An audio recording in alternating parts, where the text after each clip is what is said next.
Hello everyone, it's your Bud. Today we will be talking about Eldar Bonesingers, the craftsmen of the Eldari, forming the energy of the warp into the solid Wraithbone constructs that make up the technology of the Eldar. From the craft worlds to Kamara, Eldar tech is created with warp energy, woven and manifested with the greatest functional abilities, and into the most aesthetically pleasing forms that the Eldar can imbue their art with. Among those who walk the Eldar path of shaping, the greatest are from the craft world's Kaith, who can even practice their craft in the midst of battle, remaining calm enough under fire and attack to pull the energy of the warp and stably form it into the constructs and weapons of the Eldar, often remaining near vehicles or large wraith knights and repairing them to keep them as strong as possible. The act of weaving the warp is a very dangerous one, holding such elementally chaotic powers in one's psychic grasp and then willing the very energy into solid shapes, not only of material,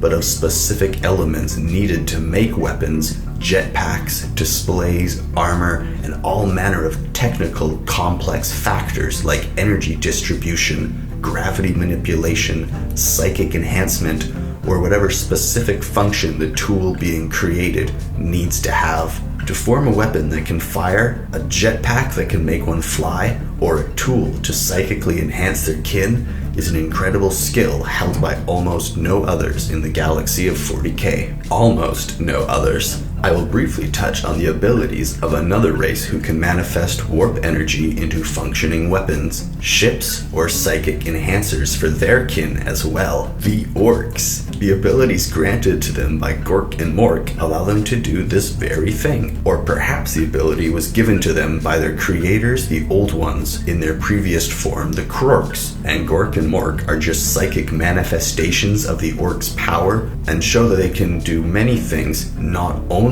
form the warp into a gun by grabbing a gun-shaped thing and sticking a bullet-shaped thing or snotling into it and really believing that it is a gun, and then poof, or I guess bang, it becomes a gun. Same principle with vehicles or spaceships, except remember the extra step of red make thing faster, and you're good to go. If the Eldar gods are psychic manifestations of the Eldar, created in the same way they weave their Wraithbone from warp energy, and they have forgotten something that even the Orcs can do, that would be sad. I think there's proof of this, as the Eldar's psychic abilities are far beyond our own, and their cycle of reincarnation may also help play into the fact that they seem to be embarking on an endeavor to create Iniad in a way that they might have done before with their previous gods. Whether it is just through circumstance, or whether the path to make a god was known to the Eldar, I would hypothesize that the bodies of the Eldar gods are that of living Wraithbone, to mirror that of the so-called gods of their enemy,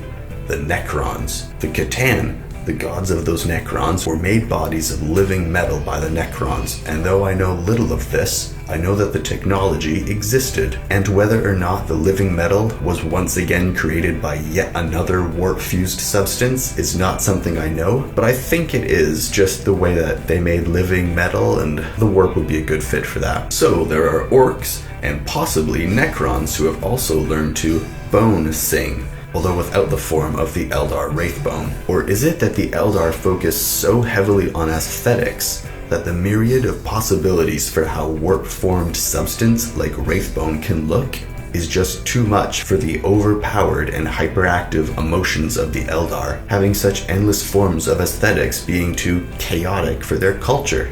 And as such, they have found their preferred form to weave warp into. It makes me wonder what the exiles or those in Kamara would create. Are all the awful tools of pain made from the same substance? I know that there is technology that does not utilize Wraithbone, but it doesn't seem to be right for the Dark Eldar to just use plain metal and such. It needs that special touch. And I think the impossibly varying forms that could be created with, or the amount of unique and dangerous effects that could be manifested by warp-formed substances like Wraithbone, is very intriguing. The path of the Shaper is a unique one that is between the artist and mechanic, and I think that they are the Eldar's Mechanicus, engineers of the warp whose creations can be seen from the largest spacefaring craft world, to the smallest devices made to harness yet another form of reality unknown to the Imperium of Man. I found it interesting that the closest relation to the Bonesingers were the orcs, and I think it's hilarious that you have the sophistication versus just the pure instinct. And I wonder if humanity can learn these same skills with the psychic awakening that seems to be occurring within the Imperium. Well, that was all the information I could find on Bonesingers. There's just one paragraph or so. I hope you enjoyed, and I made sure to have some comparisons so there'd be at least something else in this video. Leave a like if you want me to make more 40k, and subscribe for daily uploads. Leave any questions or suggestions in the comments below, and I'll see you in tomorrow's video.